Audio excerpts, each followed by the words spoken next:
Well, hello and welcome to Thursday Matinee. I'm Paul Strickland, your host on your hometown station AM 1220 KHTS. My first guest today is a fellow arts commissioner, Eric Schmidt.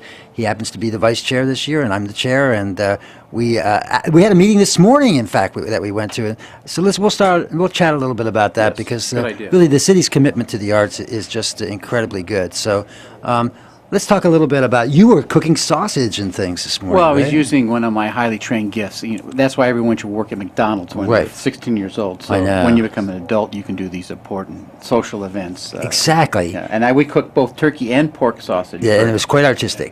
Quite artistic. Yes, and we were there to help honor and to thank all the city staff members who work really hard, and as Rick Gould mentioned, that the city has, it will be increasing its space by 20% here because of the new annexations and everything. So I told all the workers that they're going to have to work 20% harder, and they were so nice of you. They were so thrilled about that. They were happy to hear that. But at least they have great jobs, and what a beautiful city, and it's all because of them. Mm-hmm. Now, Eric, I know that you've been involved in the arts in many ways, and so what would you like to talk about today? Well, what I'd like to talk about today is, I make my living as a composer. I write music for film and TV. In the last couple of years, video games, we have two boys who just went off to college, and one of them has gone to the dark side, and he's decided to study music also. And he's joined you in the dark side. Yeah, he's joining the dark side, and I know a lot of parents. And he can step into the light and be with me as a animation and an actor. He knows what an instrument is, and some kids think an instrument is something that you use in an operating theater. But I wanted to explore and talk about careers in music, because there's a lot more than people really think, and then or careers that use musical skills. I mean, not all of us are designed to go to Juilliard and be the world's greatest cello players. So we aren't. No, well, I know you tried that. Shucks. Yeah, but maybe the banjo would be your thing. Okay. So maybe the harmonica. That too. That, and also the idea, since we just had two boys who have very, very different focuses in life, how they picked out their college. And everyone thinks that everybody's music university is the same, but what I've discovered as my son Stephen went through his journey is that by focusing on sort of where your niche wants to be, it helps you narrow down your choice of schools. It gives you a better focus, and I think a better chance of getting into those schools. Now, those are schools that specialize more in that kind of he was looking style. for something that was, when I went to California State University, Northridge, back in the previous century. Yes. Isn't that fun to say things yes. like that? Oh, I've never said that before. That's really a good one. I'm going to use it. Yeah. I use phrases like, here, you can use this one, springtime of senility. Was that a song in Young Frankenstein? I don't know. No, that's another one. But we won't then we get in trouble with that one. So anyway, when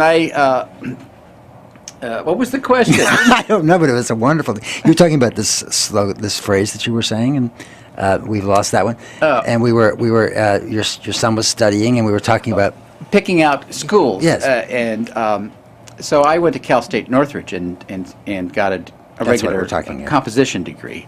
And and basically what you would do back then, if you wanted to study music, you were either you studied to be a teacher or to be a composer or a performer, and the performance was all get a job in a symphony, and as we all know, since we are on the Arts Commission, we get bulletins every week, and I get a bulletin from my Musicians Union magazine about what symphony orchestra closed this week, or what ones shut down. It's horrendous. So it's just it's a difficult time. Entire cities are shutting down. They're bankrupt. We have three in California. So it's hard. But as one door closes, another one opens with many things in life. And so, for instance, now, my son was not interested in being a classical, cello player. He was interested in commercial music. And part of that's because that's what I do in a way. I write music specifically for a film or TV show or a video game. And if I want to write a quote-unquote real piece of music, then I'll write my concert piece, and we'll perform that at a concert somewhere. So there's a little bit of a differentiation between the two. So Stephen wanted to do a career in music, but he wanted to do either popular or commercial music. So he was able to narrow down his music schools, and the United States has a ton of great music schools, you know, and but you know, he knew with little research that he's not going to go to a place like Juilliard or to a place like East. And none of them can really guarantee that you will have an employment or a job once you get out. No, as all colleges are, and that's a difficult thing for not only students to accept, but parents. Yeah, I mean, the only guarantee I've heard is if you're a chemical engineer, you can get a job. Oh, wow. Yeah, or mechanical engineers. If you're an engineer, I know that one. So mom and dad talk your kids into being engineers because they my daughter just married an engineer. Yeah, very smart, very smart. Wow. Used to be a doctor, now it's an engineer. Right? Yeah, well, you make more money as an engineer than a doctor. No one can sue you. Right. Well, yeah, but who knows? Let's go back to talking about the music. I tell you what, Eric, we'll take a little break, and we'll be right back. This is your hometown station, AM 1220 KHTS. Are you ready for your close-up? You will be at Santa Clarita School of Performing Arts. We have classes for kids, teens, and adults in acting, modeling, improv, voiceover, singing, and recording. And Saturdays, you will have the chance to audition for some of LA's top agents. Everything you need to succeed in show business is here. Join our list of stars. Learn your craft at Santa Clarita School of Performing Arts.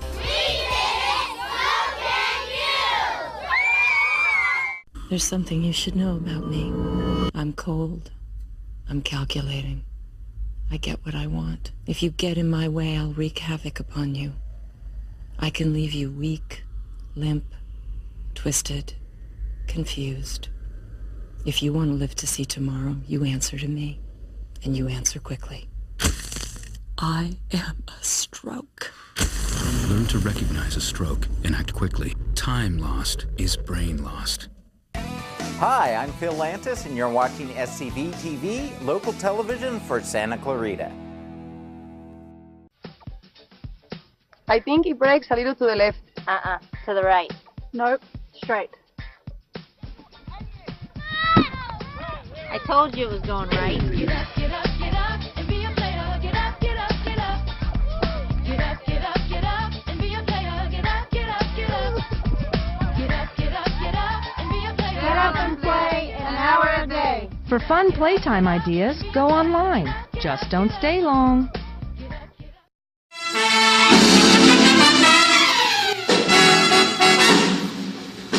There's no... Welcome back to Thursday Matinee. I'm Paul Strickland, your host on your hometown station AM 1220 KHTS, and I'm visiting with Eric Schmidt, who is a musician, and he works in many, many fields with music and about music, and we were discussing a lot of things, and actually talking about schools today and how many music schools there are in the country and how they're kind of specialized.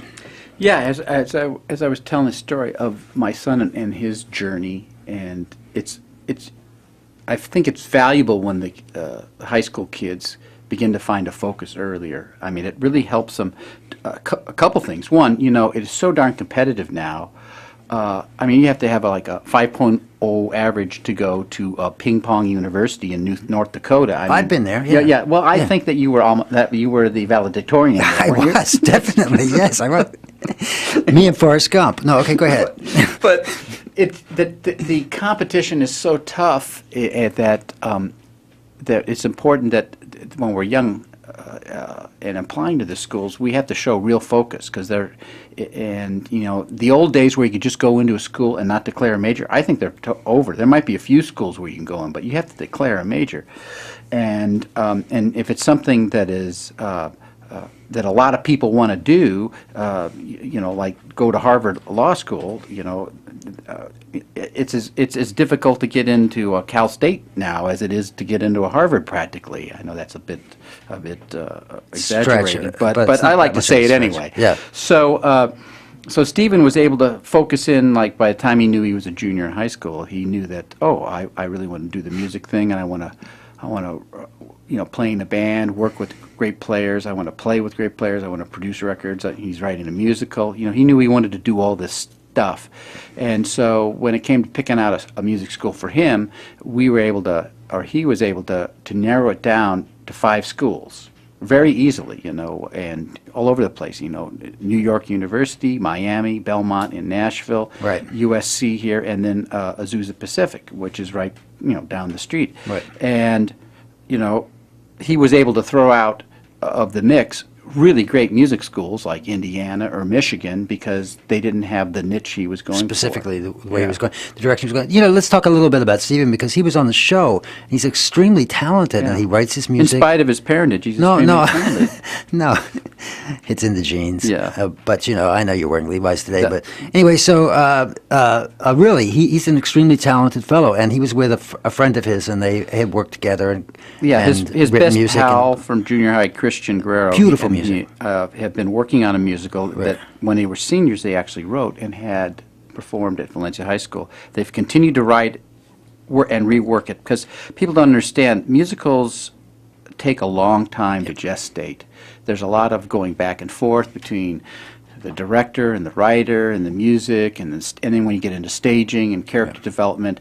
And, I mean, it's hard enough for big grown-ups to do it. And here, you know, 2 18-year-old guys who are doing it quite successfully. So successfully, in fact, that they just won a opportunity to do a workshop production through, and I think I got the title right. It's like the Los Angeles New Music Theater Competition. I know it's not right, but it is that kind of idea, and they do it every year. And this August, down in at a theater in Hollywood, they'll be, you know, giving this show, and so when that happens, I hope that he's able to come on the show prior to that. That's a great idea. And afterwards also, so we can hear how he feels. And really, it's important for people to understand what this is about because you're absolutely right about musicals because people who really have not really paid attention to musicals or say they don't like them or whatever, really have never been able to get into that. But it's the story, the drama. There's so many things that are going on at the same time and on different levels. It's just extraordinary. I'm happy and pleased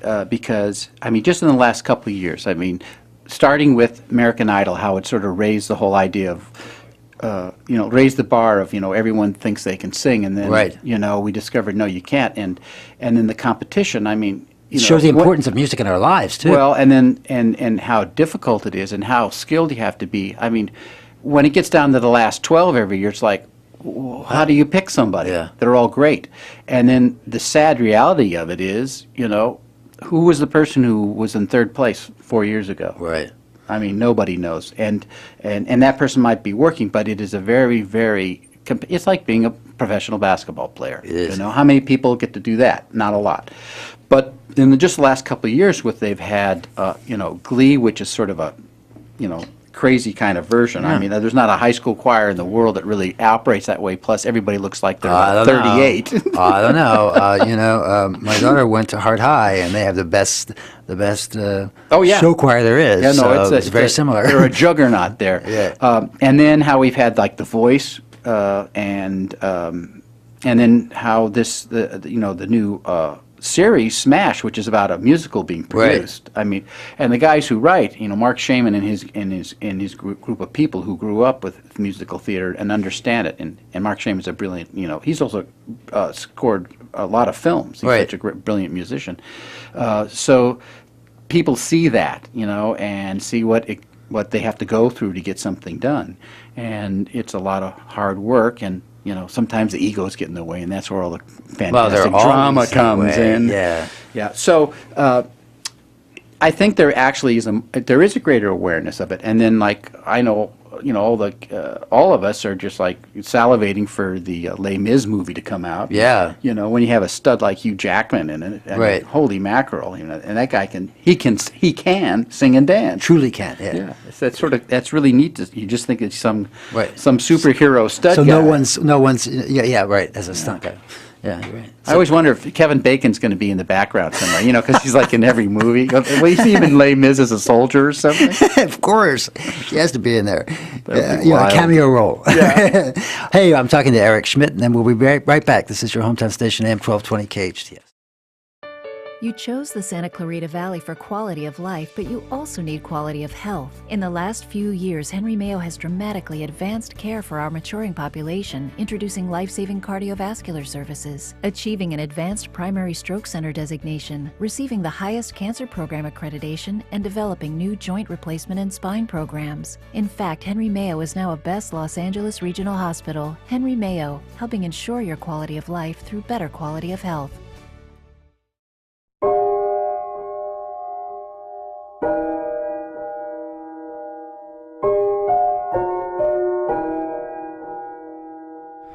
Art is life.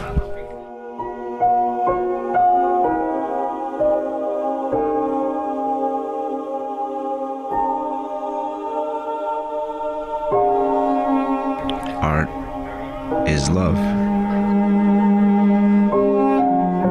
Art is patience.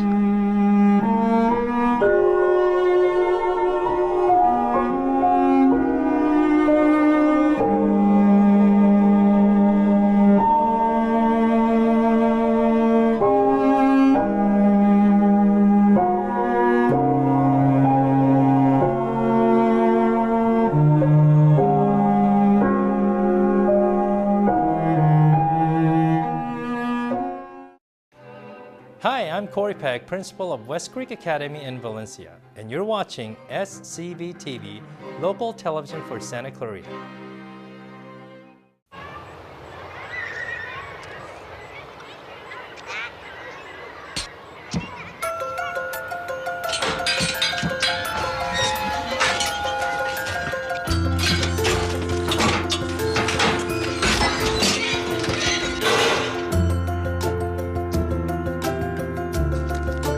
Good nutrition can lead to great things. Find out how a healthy lifestyle can help your child succeed.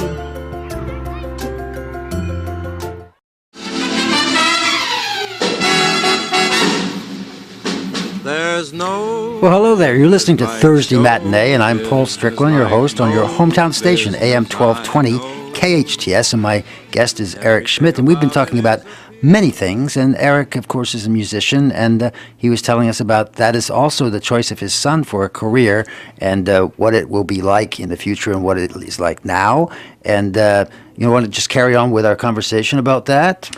Yeah, we were talking earlier about Eric doing something, his musical that he was writing. Yeah, doing his musical, and how I think that we're yeah. much more aware of that. And I also teach a course in a program down at USC. They have a master's level program that's called Scoring for Motion Pictures and Television, and it's a one-year, extremely intense program where we take 20 students from around the world, actually. A third of them from out of the country. Wow. Which is really cool because, you get all these accents going on and no one can understand anybody.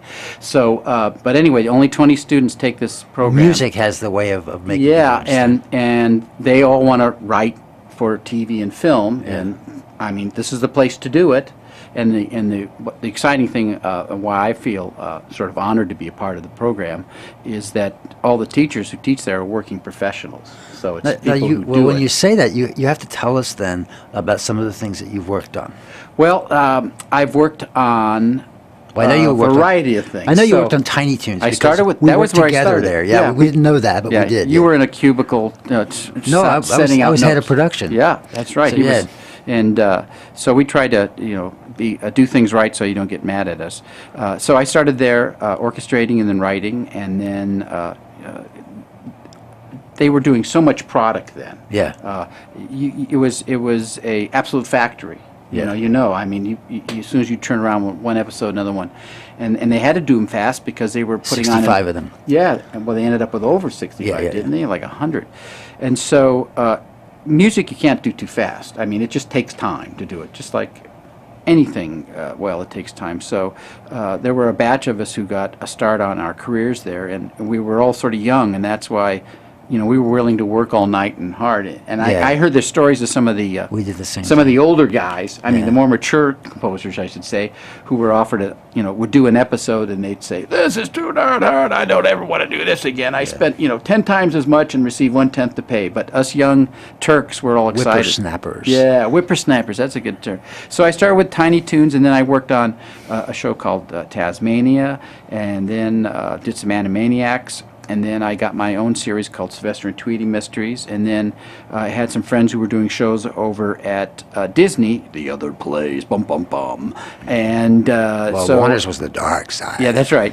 It was either you were working for the, well, I won't say, but anyway. No, so, don't say it because don't say it because I came up here and hired people from Cal Arts for Warner's. Right. But so, yeah, those are other stories that Paul won't ever admit to. No.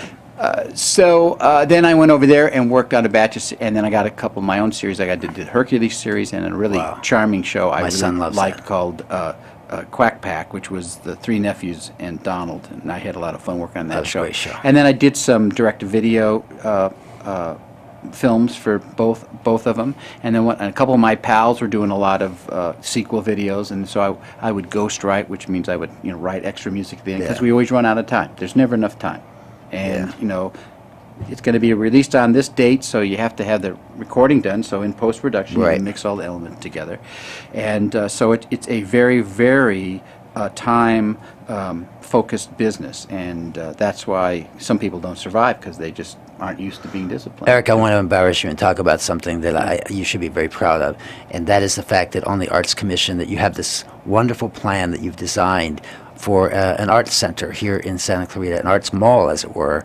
And let's talk a little bit about that, because that's an important thing that you have been at the forefront of and are still leading the charge with that. Well, yes, I'm excited to explore this in the future.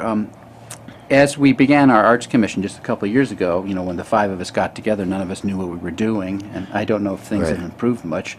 But and the only reason I say that we didn't know what we were doing is because there was no Arts Commission before us, so there was no model, and plus even the city staff. We became the footprint. Yeah, we became the footprint, as large or as small as that may be. Exactly. And then the city staff hadn't had one to work with, so it didn't take too long, but part of it, the focus was, and I think that was really pretty brilliant, is that there was a lot of work done before us by the Arts Advisory Committee, which had spent years and years and had done a lot of work, and so they had a nice document that sort of summed up everything, and we used that as the beginning, and without that we would have been lost. But so the first thing we did was to distill that document down into 5 major areas, and then each one of us. No, but yours. Let's talk about yours. Okay, I'm getting there. We got a minute. We got a minute. Was venues and facilities, and so, and I don't like the term facilities because I just think of like a place where you store gravel or something. Right, I know. So I prefer or the term, a prison or a hospital or something. There we go. Yeah. So venues and performance sites, and the problem with venues and performance sites is that they cost a lot of money, and those of us in the arts, if you're a performing organization, don't have a lot of money. So the whole idea is to come up with a whole new model. And so the model is based upon having retail sites centered around performance sites, so that there's a retail element which is always providing a cash flow. And so it's a combination of a city-owned and a privately owned, I don't know if own's the right word, but where the city and the private sector come together to produce this place. I mean, we are blessed to live in a community that has hundreds and hundreds of acres of parks, and we don't have hundreds and hundreds of square feet of performance. 20 seconds. Yeah. So the idea is to come up with a model like this. Did a lot of research, talked to all the local groups here, and if you don't see it, we have it in our Arts Blueprint. You did it, and it's in the blueprint, and congratulations to you, and I know you're still working on that. And my guest today was, and is, still at the moment, until we take a break, was Eric Schmidt, Arts Commissioner for the City of Santa Clarita extraordinaire. And we'll be right back. This is your hometown station, AM 1220 KHTS. An old knee injury used to keep me from enjoying the things I love most. Dr. Barraza has completely changed my life. I never thought going to a chiropractor could make me pitch better, but it has. It's kind of my little secret. What I do has proven to increase your quality of life naturally, without any drugs or surgery. Vertical Wellness, where your health and well-being is my business.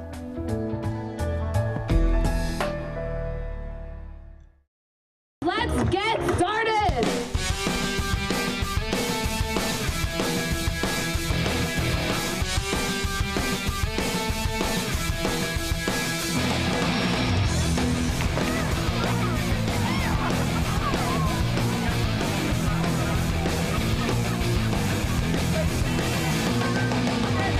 Check out Senses on Main Street each third Thursday of the month from 7 to 11 p.m. in Old Town Newhall.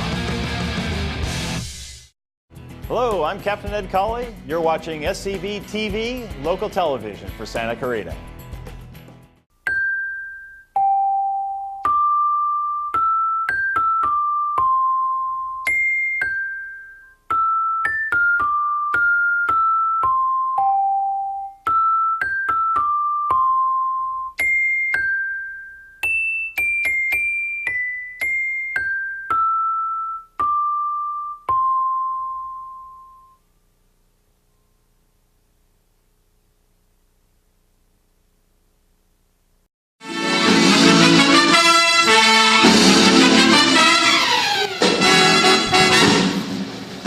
There's no Hello there, this is Thursday Matinee, and I'm Paul Strickland, your host on your hometown station AM 1220 KHTS. And this show, of course, is all about the arts in the Santa Clarita. My next guest is Jeff Barber, and he is the Arts and Events Supervisor for the City of Santa Clarita. And there's all kinds of neat things happening in our city right now, right, Jeff?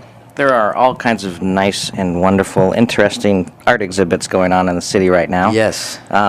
Not only now, but in the future and in the past. So we're Let's start with Westward Ho. Great. So that is an exhibit at our first floor gallery at City Hall. That is running until July 16th, so only a few more days for that exhibit.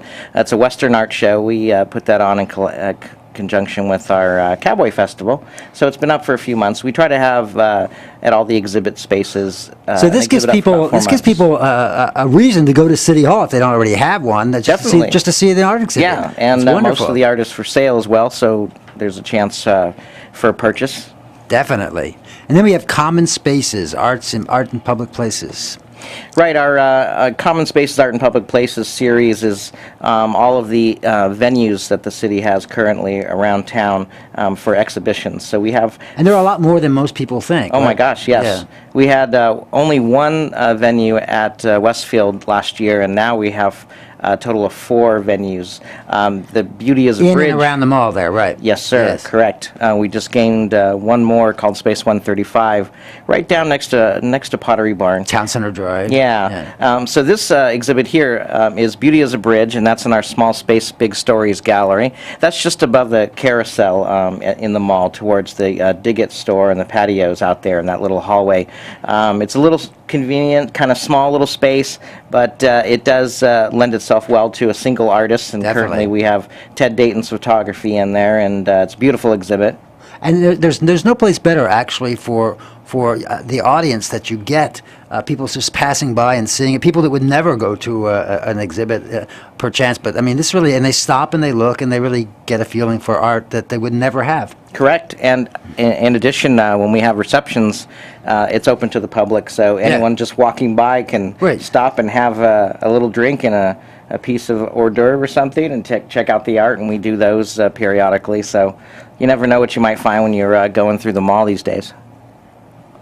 And so across from the Small Space Big Stories gallery is what we call the community wall, and currently we have an exhibit that is created by a local senior center, and it's called Value Full. The idea is that there's value in everything that we do, and so we have about 40 pieces salon style on that wall across from the Small Space Big Stories gallery, and that one is ending pretty quickly too. That's May, let's see, which one am I looking at? That's July 19th. So we have 2 exhibits ending next week, and then we'll have some new shows. The one cool one is the Space 135. Well, they're all cool. They're all cool, yeah. But this one particularly is a neat new opportunity for us. Space 135 is, like I said, just 2 doors down from Pottery Barn on Town Center. Now tell us why it's called Space 135, because everybody's wondering. You say, go down to Space 135. Well, there's a reason you say that, right? It's so uncreative creative, but that's just the address apparently at the mall is Space 135. So we just thought, well, we'll just call it Space 135 Gallery. So that's what we've done. Nothing real creative. But so 2 doors down from Pottery Barn is Space 135. Currently we have the character animation show from CalArts. So the mall gave us the opportunity to use that space. It used to be White House Black Market, the clothing store. Right. So now it's a gallery that the city curates. And so the first show we had the heroin exhibit. Yes, and you're doing something else about drug prevention soon, aren't you? August 29th, there'll be a celebration or a recognition of the city's dedication to dealing with certain drug issues, right. And so we'll be doing that in our valley on and what 29th. we can do to prevent that. Yeah. Yes, correct. Yes, and there'll be an art exhibit as well, kind of themed to drug use and heroin. But the current exhibit by CalArts will be there until August 12th also, right? That's correct. And so we reached out, once we got that space, we reached out to CalArts and said, hey, are you interested in doing some sort of exhibit? And their character animation folks said, yeah, sure. We filled that place. Oh, they're very happy, and they have a lot of students and teachers involved in those projects, and just beautiful artwork. So I really invite you to go and see this. You have until August 12th, and it's easily accessible. And yeah, we're open. That gallery specifically is open Wednesday, Thursday, Friday from 4 to 8, Saturday from 11 to 7, and we've just had a hard time trying to find volunteers, etc., to do the Sunday. So unfortunately, we're not open on Sundays. Sunday's always hard to do that, because especially for artists. Yep. So then you have, and then the last one is the Congressional Art exhibit. Oh yes. That's in front of Sicily Restaurant inside the mall near the food court and the escalator there. That is the Congressional Art competition. And the winner this year was Kayla's Dream is the name of it, and it was just a beautiful piece of artwork. And it will be there how long? Gosh, I have so many dates in my head. I know. October 1st is the last day for that exhibition at the mall, and that is, there's some art walls there with the finalists that were considered for the winning piece, and the winning pieces there as well, and we're excited about that annual competition, and we'll probably have the exhibit at City Hall at the first floor gallery next year. Oh, okay. I know there's so much artwork that's being shown and displayed, and the city's is the reason that a lot of it's even happening here, including the senior artwork that they do in conjunction with KHTS. Yes. And that's where's that? And that is displayed? at the where the Congressional Art at the Town Center Art Space. It's the same place. Same place yeah. near Sicily. We feature that art. Romeo Downer is I think this month. The current one, yes, it is. One, yeah. It is Romeo, who is a famous local artist. Yep. He's done a lot of work here. And so every month they're honored, another senior is honored, and the work is displayed there. And then the winner for the year is displayed where? I understand in City Hall or something. We haven't decided. We haven't determined the location at City Hall, but once we decide the winner, we'll have that on display for several months. And also, Jeff Barber, for people who are interested, there is an Arts Commission meeting this evening, right? There is, 6:30. And where is that? And that is at the City Hall in the Council Chambers, 6:30 to whenever we so get come done. and be involved, and you can speak if you wish, and listen and see all the neat things that are going on in the city of Santa Clarita that has to do with the arts. And I thank you, Jeff Barber, for being my guest today. And Thanks, you'll Paul. be here next month, right? Yep. If not before. Yep. Thank you so much. And this is your hometown station, AM 1220 KHTS. Did you know SCV-TV reaches over 250,000 people in the Santa Clarita Valley? SCV-TV's sports and event coverage has audiences in the tens of thousands. SCVTV.com has nearly 200,000 page views a month, and no other Santa Clarita media outlet has more friends on Facebook than SCV-TV.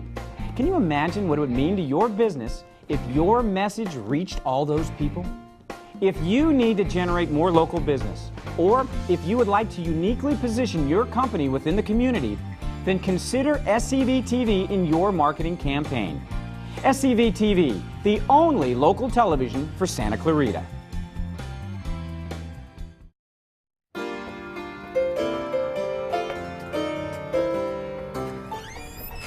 Hey Becky, it's EJ and Bill from SCV and the Movies. We understand you have an event coming up.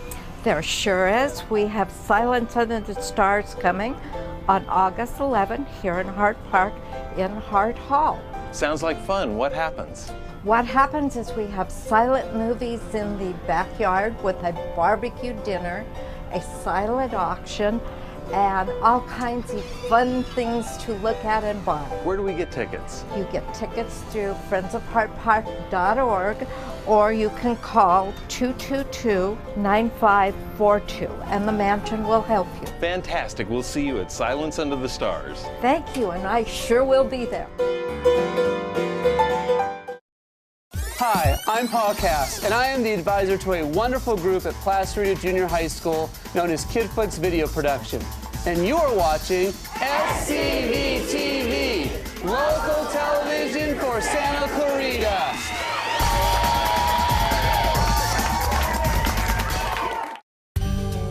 Hi, I'm Howie Mandel. I'm Sally Field. I want to introduce you to a very special place. Lark Ranch began almost 50 years ago. It was started by a group of visionary parents who were not willing to accept institutional surroundings for their developmentally disabled children. Lark is a unique facility with a community of individuals who are all special and contributing members not only of Lark, but of the larger community of Santa Clarita. But they need your help to maintain this outstanding program and continue to deliver to its residents the kind of care that will help keep Lark Ranch operating for another 50 years. Please give generously. And let's continue the miracle of Lark.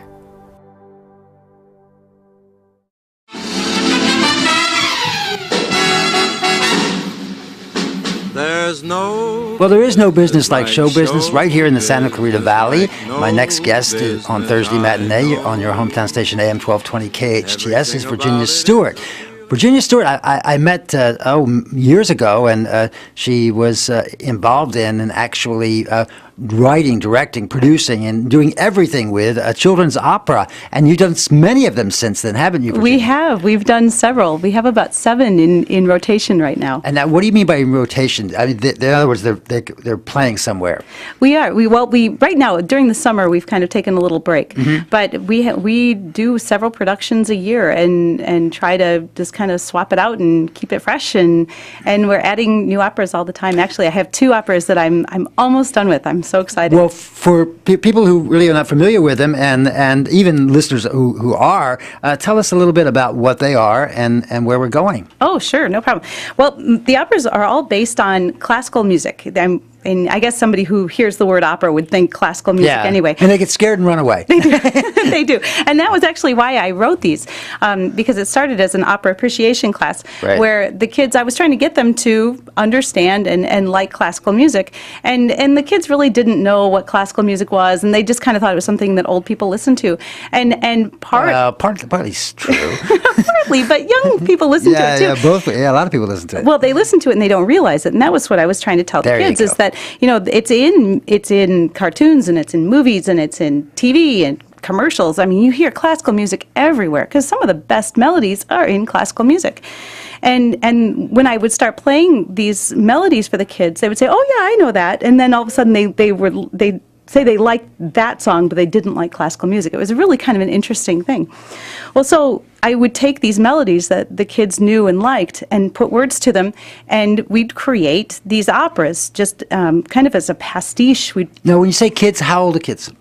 The first class I had was 1st through 3rd graders. Wow. They were little. And looking back, open minds, so they could easily do this. Yeah. They did. Actually, I got more resistance from the parents who were telling me that they didn't think the kids could do it.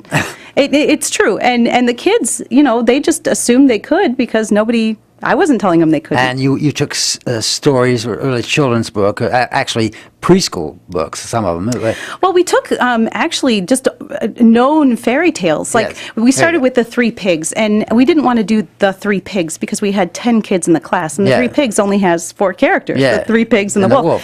And so we decided to do the story afterwards. What happened after the wolf blew down the houses, where the pigs... And the trial. The pigs take the wolf to court, and they're up to their chinny-chin-chins and insurance claims, and so they're living with their mom, and so they decide they're going to go and try to get some money out of the wolf. And then it just turned out that it was... And the poor wolf, she's just innocent. As it turns out, yes. She had hay fever, and it was all a big mistake. But and so then everybody kind of makes up, and then actually that's been my problem with the story of the three pigs is there's no real resolution, you know? And because you hear sometimes that the wolf goes away, or sometimes he went down the chimney and got boiled, and I'm not really sure what happened after that. It gets a little grisly. And so I thought, you know what, if the wolf just says she's sorry. Pretty horrid stories. Yeah, really, it's kind of grisly. And, you know, and obviously we couldn't do that on stage. No. So, yeah, so I figured, you know, if the wolf says she's sorry and the pigs forgive her. It's a female wolf, of course. It was a female wolf. Yeah, well, I had a lot of girls in the class, so it just kind of turned out that way. But it worked with the story, and the wolf helps rebuild the new houses, and the pigs all want brick houses because you know they want to insure against natural disasters. Right. But and they wanted a seascape, right? Exactly. They overlooked view. the sea. Nice canyon view. Right. Yeah, it was nice. But yeah, so we did these operas or did the first one, and it was kind of funny. I don't think any of us realized what we were creating. Yeah. And it was actually sitting there watching the production that I said, oh my gosh, this is really, not only is this kind of neat, you know, just that these kids are singing classical music, but these kids are singing classical music. Right. They were really singing, and since then the kids have kind of considered themselves opera singers. And I would say of that first class of 10, I have 8 kids who are still singing. And by classical music, what genre? Tell Oh, you know what? I believe in diversity and variety. Variety is the spice of life, as they say. So I have. So within the storyline of this, there'll be a lot of operas, right?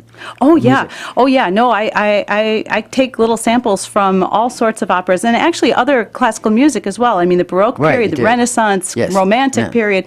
I mean, I try to get a real span in there. Everything's in public domain, though, so I can't get into 20th century music too much, though I'm starting to. But there's a lot more in public domain than people realize. So. Oh, there's a ton. Yeah. There's a ton. Really great stuff. Yeah. I love Verdi. Verdi is one of my favorites. Yeah. So you see a lot of Verdi in these operas.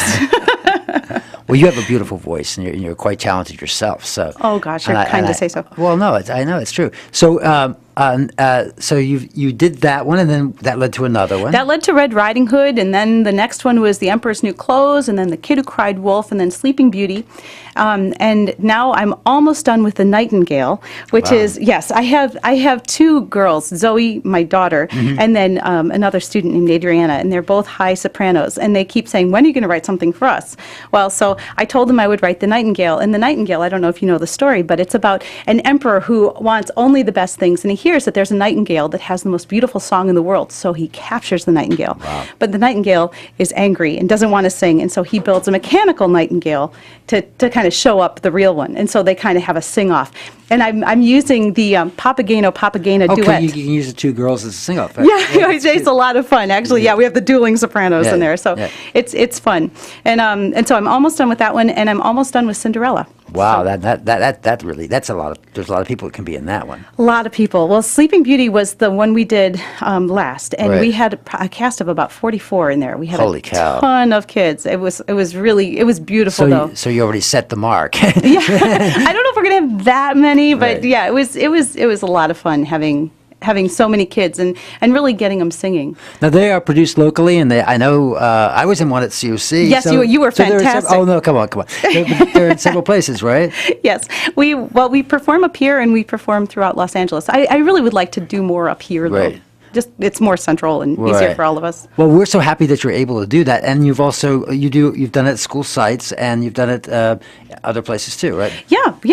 I've actually taken this as a class into schools just to introduce kids in the classroom to classical music, and there are a couple teachers up here who I make it a point to go in for a couple weeks and out of the school year and just get their kids singing. Oh, I bet they're happy with that. Oh, I think so, and I certainly have a good time. It's where my heart is. Now I'm talking to Virginia Stewart, and we're talking all about music and opera and children's opera and all the neat things that she's involved in, and we'll be right back. This is your hometown station, AM 1220 KHTS. Escape reality at the Ivy Day Spa in Valencia. Relax your mind in our tranquil solarium. Unwind during your VIP massage. Rejuvenate with advanced diamond tip microdermabrasion, or choose from a variety of facial treatments. For a unique spa experience, visit the Grotto, where you'll enjoy a full-body exfoliating scrub in an exotic setting. Schedule your escape today and receive a 50% discount on a VIP Grotto experience with your next full-service treatment at the Ivy Day Spa in Valencia.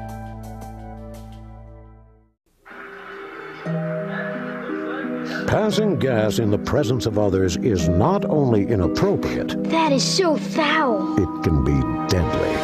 Passing gas releases a fog of carbon monoxide Grandpa! and other poisonous fumes that can contribute to asthma and pneumonia. You're killing us over here. Kids shouldn't be exposed to secondhand smoke. Don't pass gas, take it outside. Hi, I'm Linda Bennett, and you're watching SCV TV, your local television for Santa Clarita. Hello. Yes. Can I ask a few questions about the apartment on Park Street? What was your name? My name is Juan Hernandez. It's been rented. Oh, it's gone. Hello, my name is Sanjay Kumar. I am calling about the apartment on Park Street. It's not available. Not available? Hello, my name is Tyrone Washington. I'm calling about the apartment on Park Street. Just been rented. Hello, I am Chen Lin. My name is Khalid bin Ali. I'm Tuan Vo. Hello, my name is Moshe Goldberg. I use a wheelchair. It's gone. Not available. All right. Thank you. Yes, hello, my name is Graham Wellington. I'm calling about the apartment for rent on Park Street. Is that still available? Yes, it is. Oh, it is? Yes. Really? Housing discrimination is illegal. If you think you've been a victim because of your race, color, national origin, sex, religion, disability, or family status, call us. Fair housing. It's not an option. It's the law.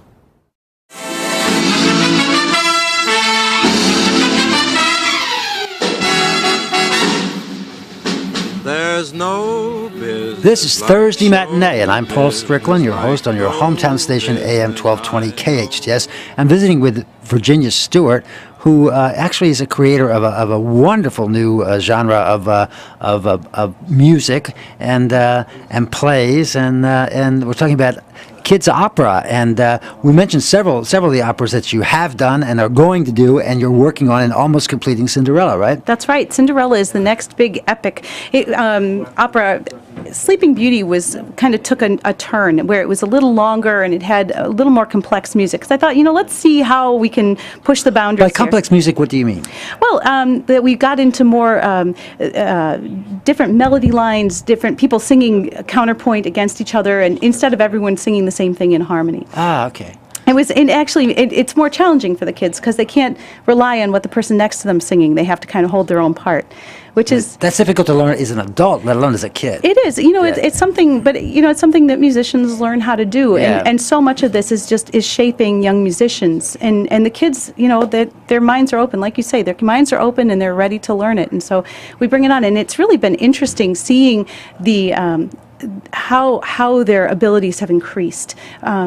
We did Mall in the Night Visitors, which is a Matinee opera last winter, and we're going to do it again, incidentally. Wow. And they asked me to put together the children's chorus, or actually they said the chorus. I interpreted that as children's chorus. So I brought a bunch of kids, and when the producers saw the kids that I brought in, they said, "Oh no, this isn't going to work." And I said, "No, the kids can do it. We just have to teach them. I'll teach them how to do it." And these kids sang so beautifully. It was really touching to hear the children singing. And what was interesting from that is I got a call from the Vineyard Touring Company, opera company, saying that they needed a children's chorus for Tosca, and asked if I would put together. One. Yeah, I said no problem. I got some kids. I can put them together. So now I've been putting together kids groups that go and sing for opera companies around Los Angeles on top of it, which is kind of neat. Well, I would think that would be very successful, especially around the holidays and so forth. I think it's really. Oh my gosh! Having kids' voices, because they're so. They don't have the vibrato and the weight. They have kind of this angelic quality that's just so lovely. And and when the kids sing in harmony with each other, it's so different, because I think people are just used to when kids sing, they sing either no harmony, they all sing unison, or they sing in two-part harmony. But when you can get more lines of harmony in there, more depth, right? That I think you really get something pretty exceptional. I was thinking that's. People like to see kids to actually perform. They'd rather see kids in many ways than they would adults. And I know I do. Oh, of course, and it's very interesting. I was thinking, I don't really know if this is possible, but or even if it's something I should be talking about, but it's in my head, so I'm going to say it. And I was thinking about maybe a flash mob of kids doing that. They have to be parents around who could do that. But that'd be wonderful to do, to promote that. Oh, wouldn't that be fun? That's a great idea. I don't know if it is or not. But I don't know if you have to set that up with the place beforehand, right? You have to know, yeah. We could do that. Yeah. Could pull together a bunch of kids. And so anyway, you're always working and involved in a lot of different things, and I know that you happen to be in a local show, right? I am. I'm in The Sound of Music that opens next weekend. And the Hills Are Alive. The Hills Are Alive. Tell us what part you're playing. I'm the Mother Abbess, and so I'm kind of the mother figure to the whole story, which is a lot of fun. I love the part. In fact, The Sound of Music was the first musical I ever saw. My grandmother took me to see it back in Adrian, Michigan, many years ago, and we won't say how many. Yeah, but just a couple. Just a few. Yeah, and I remember seeing it and just thinking, even then, this is what I want to do. This is it. It changed my life, and so to be able to sing this role in The Sound of Music really is special to me.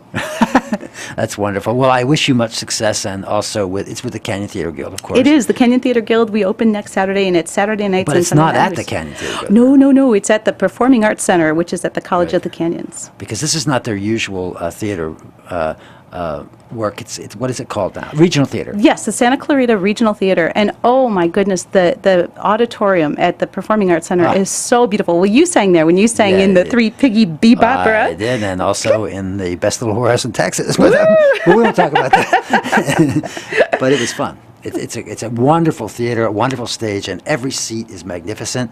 And the actors on stage, you feel like you're one.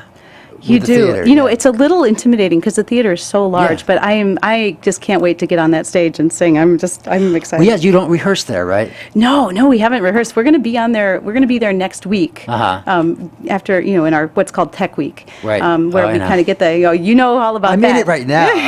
I'm in Tech Week right now. So, but yeah, where they 5 o'clock to 11. Oh every night. No, it's tough. Well, and I'm going to school right now as well, so it's making it tricky. But boy, I love it, and I can't wait to get in there. But it'll be fun. It is exciting. So now, tell me about your own kids. Are they? Well, of course, they're in school and they're working hard, and they're part of your. They are actually. My oldest daughter Zoe is in Alice in Wonderland, which is this weekend at Canyon Theater Guild, and then Reese is Brigitte in The Sound of Music. Oh, here. That's nice. Danny is singing. Oh, and Zoe and Reese and a couple of their friends, Sarah Sherwood and Adriana Eldridge, have put together a girls group, and they're doing 4-part barbershop quartets. Oh. And actually, they're trying to put together a CD for Christmas. Oh, well, when they do, we'll have them on the show. Wait till you hear them. It's I want to hear them. So that we can actually do that. Once you have the CD, we can come, we can play it on air, and you can bring the girls, and we'll... Done. What a show. That's really great. Well, listen, I thank you for coming and being my guest. We got about a minute left, so if you want to discuss anything else, just go for it. Hey, well, let's see. What can we discuss? Anything you want to. Okay. So, what did you? I know you did a lot of work last year, but were you working for did you do anything in the CTG last year? Actually, I did. I was in Anne of Green Gables. I was Rachel Lind, and I got nominated for a Goldie Award. Oh wow! Yeah, I know. How exciting is that? That's coming up soon. It's coming up soon, the Goldies, and so I'm keeping my fingers crossed, and we'll see what happens with that. I know what I want to talk about. There, I knew it was something. Yes, there's something. I have, as you know, I love teaching kids about music. And I have decided that it's time to really put a focus on music theory. I think music theory kind of has that heavy stigma of being dull and boring. Yeah. So you want to make it interesting. I'm making it interesting. I have an interactive online application that I'm getting all of my students to participate in, where they're learning music theory online. I'm Skyping with them, so I have students actually across the country right now who... we gotta go. Oh, gosh. All right. So quickly, tell us how they can get in touch with you. Online, do you have a website? Yes, onceUponAnOpera.org. OnceUponAnOpera.org. Virginia Stewart, this is your hometown station, AM 1220, KHTS. Thanks, Paul.